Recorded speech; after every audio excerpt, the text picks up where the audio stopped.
안녕하십니까. 조세 전문 변호사 고성주입니다. 연휴 잘 보내고 계십니까? 오늘은 막장 드라마 같은 사건을 하나 소개해 보고자 합니다. 12년 전 바로 오늘 썼던 글인데요. 실제 사건입니다. 그런데 그거를 제가 조금 각색을 해서 쓴 글인데요. 한번 말씀드려보겠습니다. 이 등장인물이 두 명입니다. 재력가 한 명이 있고요. 그리고 무역회사에서 일 잘하는 부장이라는 갑이 있습니다. 두 사람의 관계가 일단 시작이 됩니다. 재력가는 이런 강남에 빌딩 하나를 가지고 있습니다. 1,000억 정도 된다라고 이렇게 설정을 했습니다. 실제 그렇게 빌딩 하나를 가지고 있었거든요. 그런데 이 사람은 돈을 더 벌어야 되잖아요.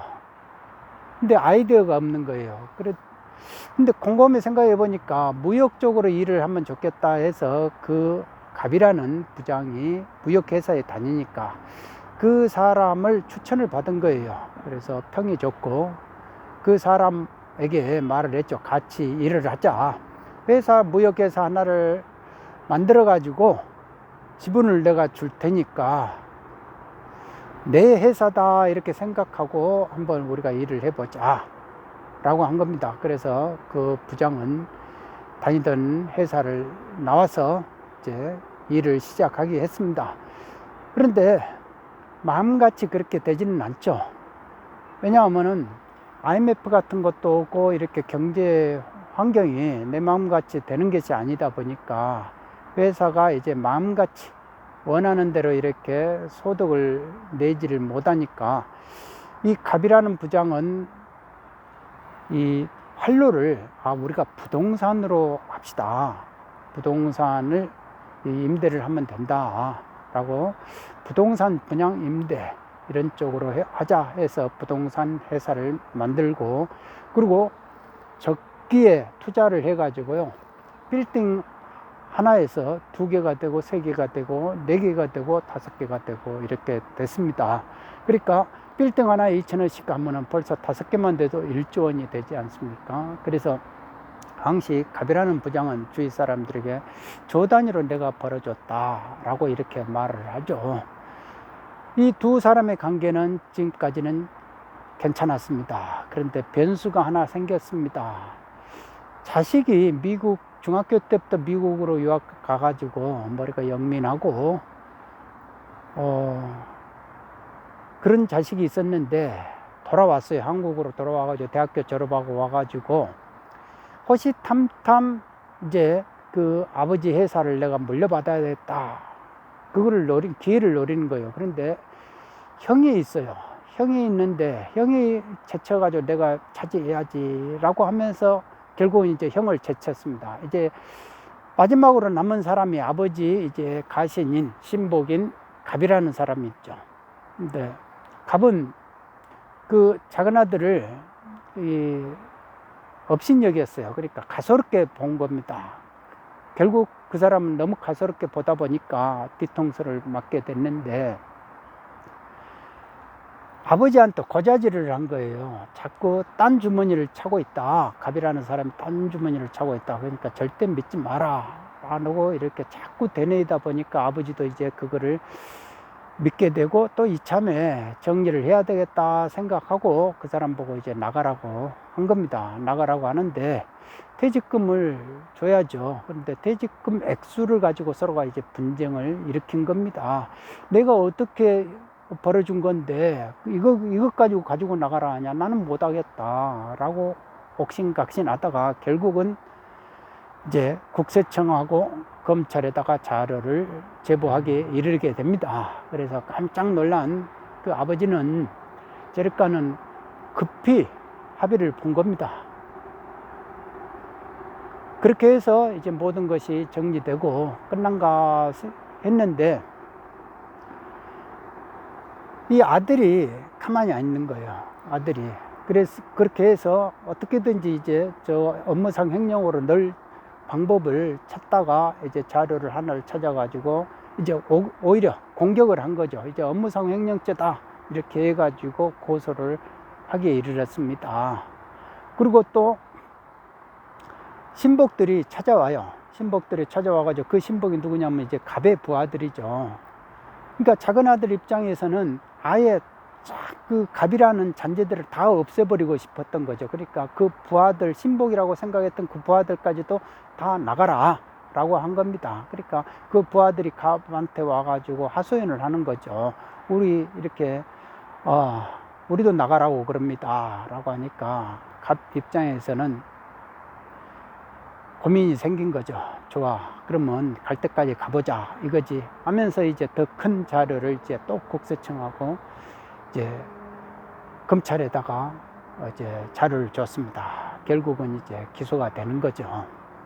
그러니까 이제는 이제 서로가 전쟁이 일어난 겁니다. 전쟁이 일어나 가지고, 그런데 이 작은 아들한테는 못된 친구가 있어요. 그래서 동대문에서 주먹을 휘두르고 있는 폭력배인데, 밤중에 불러가지고 이제 술 한잔 하자 이렇게 하면서 이 밤하늘에만 보면은 참 괴로워 죽겠다. 왜 그러냐, 자꾸 아버지하고 나를 괴롭히는 직원 한 명이 있다. 그럴 때 이 같은 하늘 아래에서 도저히 같이 살고 싶은 생각이 없다 라고 하니까, 또 이제 그렇게 나쁜 친구 입장에서는 그런 말에 자기 식대로 이제 해석을 하다 보니까 죽여주라고 하는갑다 라고 해서 자기 부하들을 불러가지고 결국은 이제 죽이기로 한 거죠. 근데 디데이를 어떻게 잡았냐, 이제 법원에 갑이라는 사람이 이제 법원에 이제 갈 날이 이제 정해져 있다 이거죠. 그러니까 그 날에 집에서 나오는 걸 보고 천천히 아반떼 차량을 타고 천천히 쫓아간 겁니다.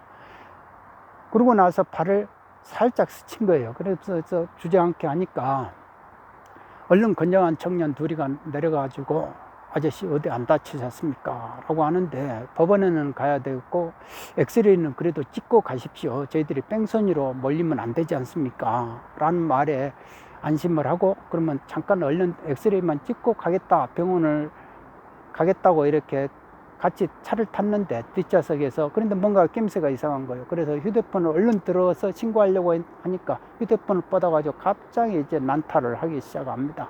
그러니까 사정없이 이제 두드려 맞고, 그러다가 갑자기 이제 뭔가가 둔기가 머리를 탁 치는 거죠. 그렇게 해서 그 사람은 그 차 안에서 즉사를 했습니다. 그리고 그 차는 강변북로를 따라가지고 김포 어느 이제 공지로 들어간 거죠. 그렇게 해서 그 차에서 트렁크에서 이제 기름을 빼가지고 다 이제 불질러 버린 겁니다, 아반떼.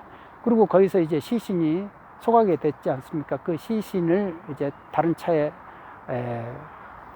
실어가지고 저기 대구 803까지 가가지고 어디 야산에다가 안매장을 해버렸습니다. 그렇게 해서 모든 게 다 끝나고 이제 완전 범죄가 된가 싶었는데, 이게 이제 경찰한테 첩보에 잡힌 겁니다. 왜 그러냐면은 그 부하들이 돈을 안 주니까 자꾸 이제 말을 하고 다니는 거예요. 이런 일이 있었다, 이런 일이 있었다 하면서 결국 이제 그거에 의해 가지고 검찰 수사까지 이루어지고 다 이제 구속 수사가 된 겁니다. 그리고 기소가 됐습니다. 그렇게 이제 조폭들은 다 이제 유죄가 되는데, 작은 아들만큼은 1심에서는 유죄를 받았는데 2심에서는 무죄를 받고 나온 거예요. 그 근거가 뭐냐, 아니 직접적으로 죽이라고 교사를 한 적이 없다 이겁니다. 밤하늘에서, 같은 밤하늘에서 같이 살고 싶지 않다 라는 말만 했지 직접 죽이라는 말은 없지 않습니까? 라고 이렇게 변호인이 주장을 하는 거예요. 그건 맞다 라고 된 거죠. 그러니까 역시 무전 유죄, 유전 무죄, 무전 유죄, 그 말이 맞는가 싶은 생각이 들겠죠. 여기까지가 이제 하나의 팩트인데요. 저는 여기다가 이제 좀 각색을 해봤습니다. 그 갑이라는 사람이 갑자기 죽었잖아요. 갑자기 죽으니까 보통은 비명 행사하는 사람들은 자기가 죽었다는 것을 인정을 안 한대요. 자기는 아직도 살아있다고 생각을 한다는 겁니다. 그게 비명 행사를 한 사람들이 그래서 구천을 헤맨다.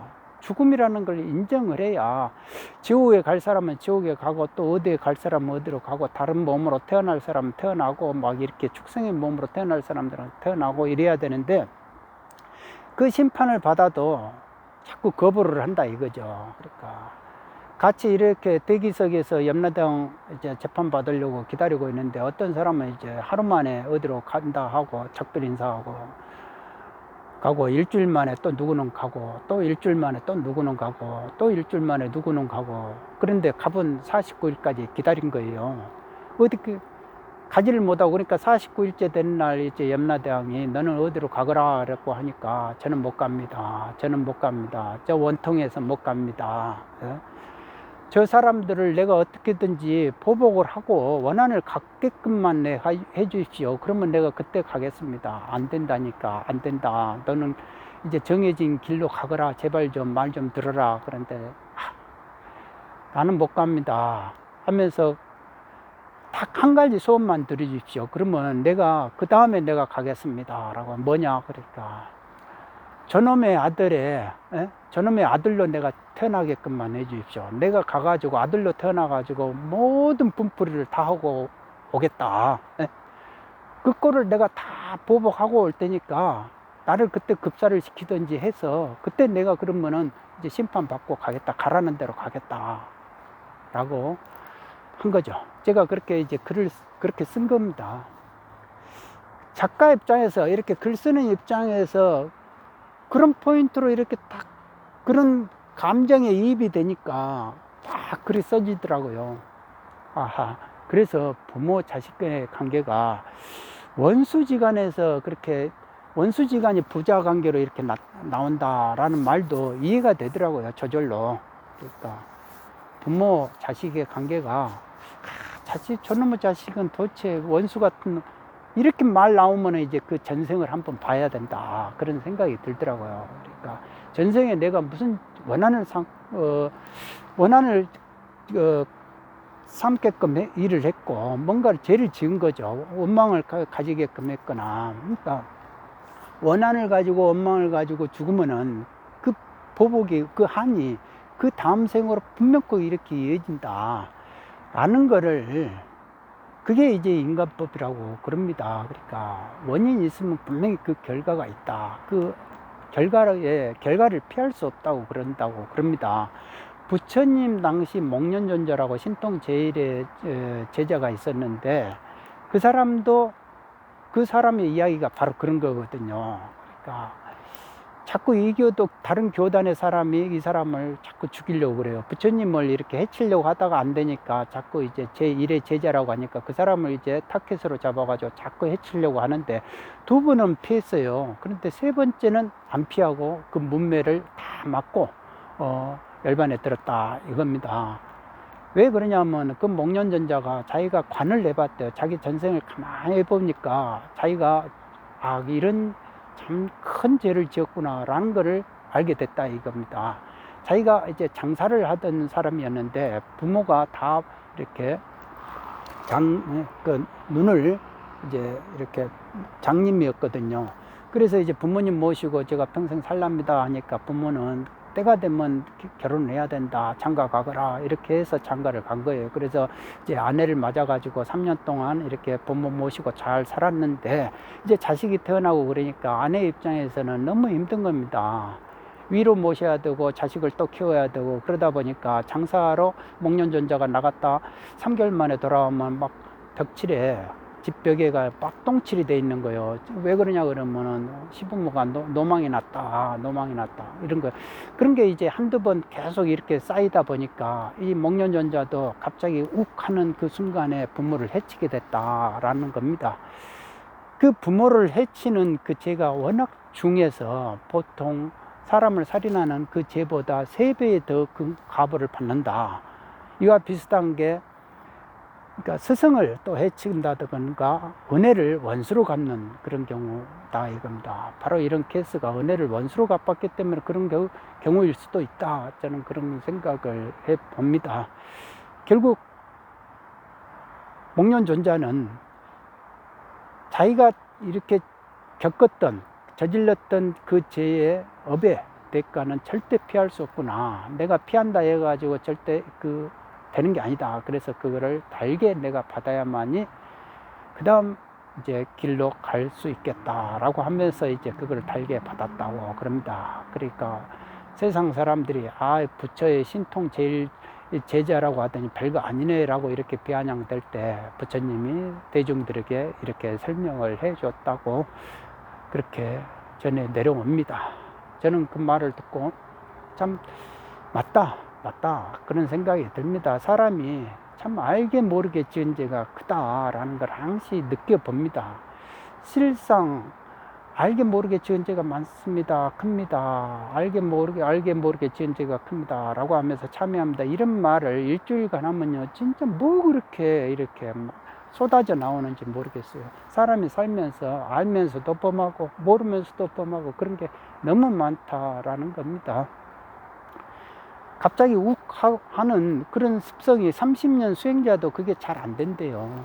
그러니까 그만큼 이게 우리가 이 업이라는 거 훈습이 너무너무 강하다는 겁니다. 그 업의 대가를 항시 받는다. 그런데 그게 원한을 사고 원망을 사면은 부모 자식의 관계로 나와가지고 부모를 괴롭힌다. 그럴 수도 있다. 라는 생각을 한번 해봤습니다. 여러분 모두 건강하십시오. 오늘은 여기까지 하겠습니다.